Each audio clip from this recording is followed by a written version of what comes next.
Lo que vale en el tráfico de drogas es la ruta. ¿De dónde viene la droga? De Bolivia, de Perú, de Colombia. Eso no importa. En puerto eso no tiene, o sea, no pasa en Colombia de 1.500, $2.000. Es que cuando se pone ya en esos puertos es donde coge el valor de 14.000, 15.000, 16.000, 18.000, $19.000 y así va subiendo. La pregunta del millón que yo estaba haciendo antes de la pausa, y creo que nosotros lo hemos comentado en la radio también en algún momento, pero ahora toma todavía más peso y es hablando de esas salidas o posibles salidas que se estarían poniendo sobre la mesa para Nicolás Maduro. Primero, te quiero preguntar si tú crees que esa posibilidad de Richard Granell de decir que está negociando con Maduro primero existe, después de que el secretario de Estado y el presidente dicen que agotaron todas esas vías y que ahora lo que quieren es traer ese individuo ante la justicia.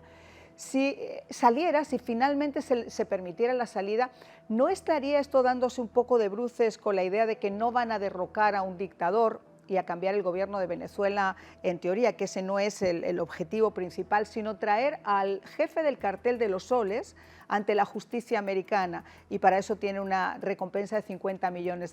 Si le permitieran esta salida, ¿qué pasaría entonces con esa premisa, que era supuestamente la principal? Yo lo que veo primero es al estamento de seguridad nacional de Estados Unidos en pleno. Y veo a un funcionario intentando hacer lo que le mandaron a hacer y la verdad lo tiene muy complicado. Y pues, digamos que históricamente pues también la administración Trump a veces tiene ese juego y eso ya ha sucedido en el pasado. Eso es fácil recordar el hecho con, por ejemplo, con el asesor Bolton, también tenía muchos roces y ese tipo de cosas. Realmente en este momento la salida negociada del régimen realmente es muy...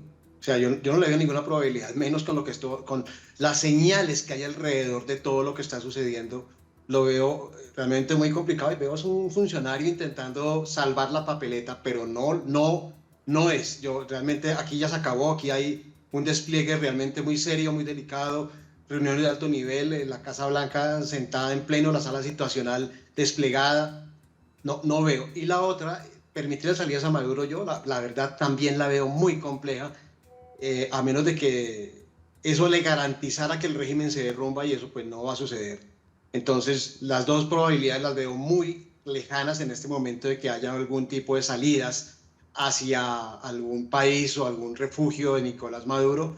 No creo igual, porque es que no es el, ya lo acabas de decir, no es el objetivo, no es Nicolás Maduro, es el régimen que está en el poder en Venezuela, el PSUV, el partido que ha gobernado Venezuela por 25 años. Ese es el objetivo central y esto requiere tiempo, requiere algún tipo de medidas y el manual se está cumpliendo. O sea, lo que pasa es que esta estrategia se llama paciencia estratégica y ese despliegue tan agresivo que hay, pero también requiere tiempo. Mañana no va a haber una invasión, mañana no va a haber tropas en Venezuela, mañana, no va a suceder nada de eso. El régimen se va colapsando y eso ya lo vemos viendo cada momento.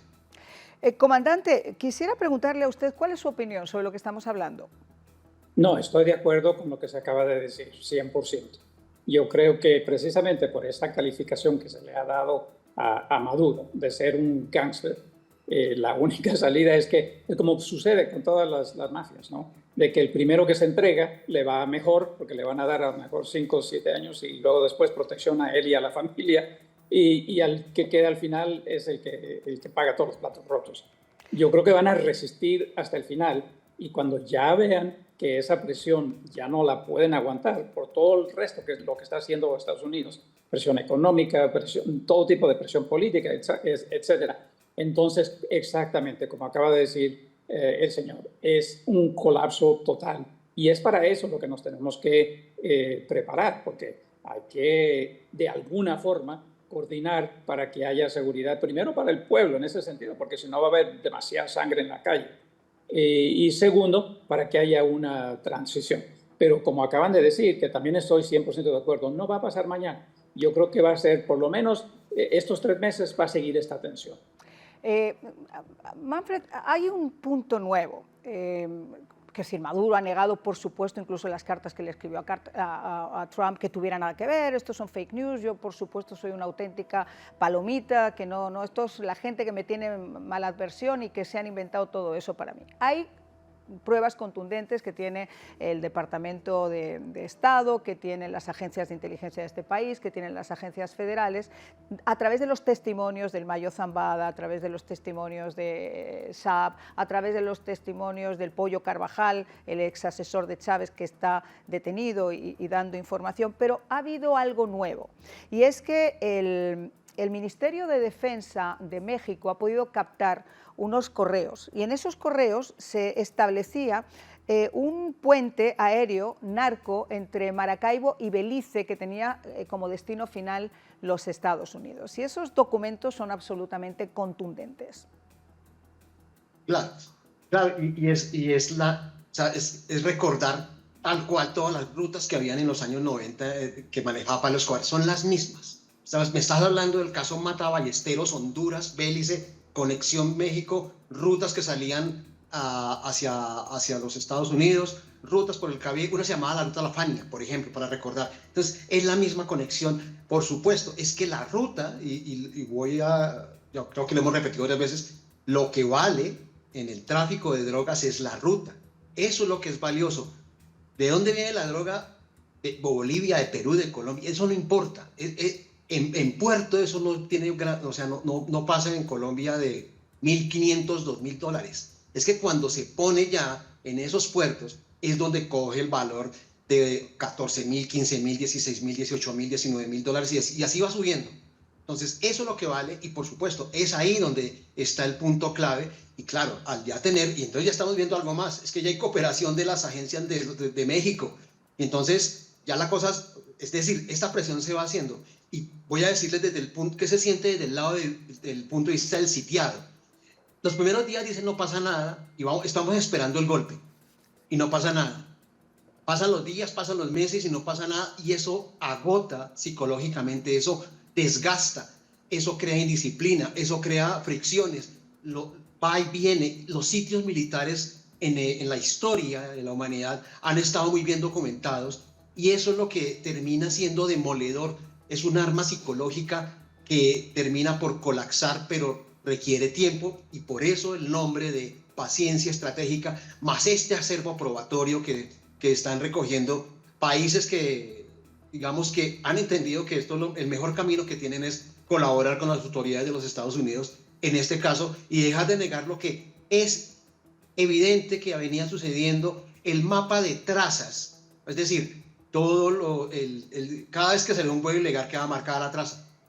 Colombia las tenía muy bien marcadas, y después se corrieron después a 2 puntos. Se corrió hacia Venezuela, ahí por esa vía de Maracaibo hacia arriba, y se corrió hacia el puerto, hacia la parte de Ecuador. Eso está pero perfectamente documentado. Esas trazas están por todo, digamos, lo manejaba la inteligencia colombiana, y todo eso está documentado. Es decir, negarlo es demasiado contraintuitivo, contraevidente. No hay forma de negarlo. Eso existe. Lo que pasa es que ya darle la connotación de cartel de soles, eso tiene que ver para las convenciones de Palermo, para poder atacarlos en el marco de crimen transnacional. Ese es el punto central de todo esto. Manfred, hay otro tema. No podemos obviar a Gustavo Petro, porque si hay alguien que haya negado el Tren de Aragua y que haya negado el cartel de los soles, ha sido precisamente el presidente de Colombia.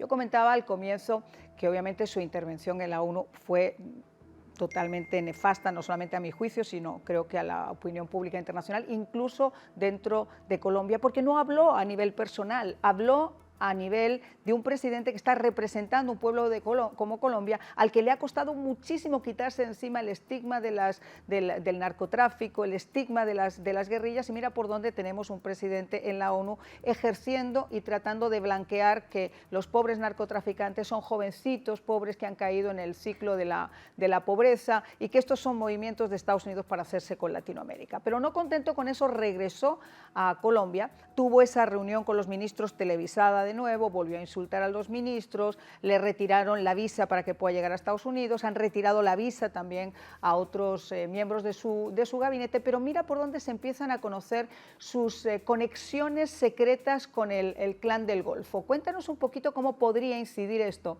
porque lo que está claro es que uno se pregunta, ¿qué le pasa a Petro? ¿Por qué está actuando así? ¿Será que es que tiene miedo que esas investigaciones sobre un cartel que es transnacional y que puede tener tentáculos en Colombia le lleguen a salpicar a él y pongan a la luz todos esos cuestionamientos que la gente se ha hecho durante tanto tiempo?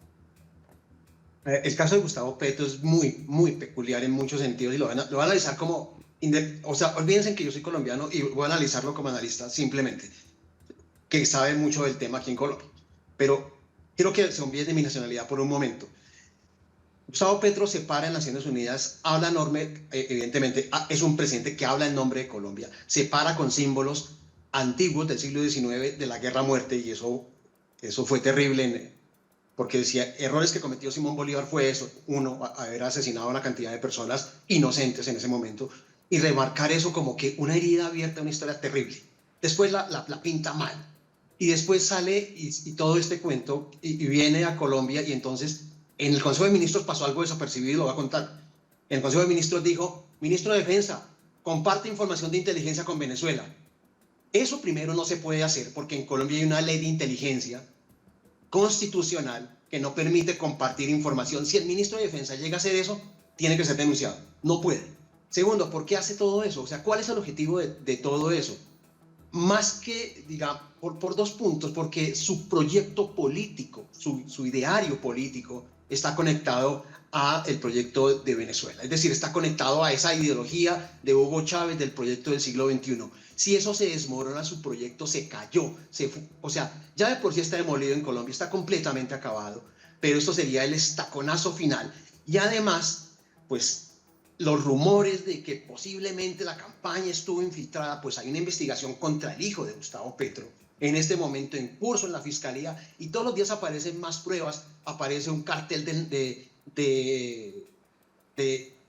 contrabando vinculado a la campaña de Gustavo Petro, y el contrabando no es ni más ni menos que el lavado de dinero de la mafia. Entonces, todas esas cosas se han venido conociendo, y claro, a la caída de un régimen y a lo que entre en los archivos, pues puede, aparte de la caída ideológica que va a ser tremenda, pues va a venir investigaciones y pues no sabemos qué hay dentro, porque es que recuerden algo, el SAT, uno de los, Alex Saab, fue entregado a Colombia y todo el cuento, y es el que ha empezado a hablar y tenía la conexión en Colombia con la campaña política. Es decir, esto es una red de tentáculos que salen alrededor, y pues que se ha visto porque la campaña presidencial en Colombia, que le llevó a la presidencia a Gustavo Petro, pues está muy salpicada por muchos lados, y pues la conexión venezolana aparece, siempre ha estado presente, de que es posible que haya habido esa conexión por ese lado. Entonces, por eso también creo que hay dos preocupaciones. Uno, ideológica, que es la principal, y después,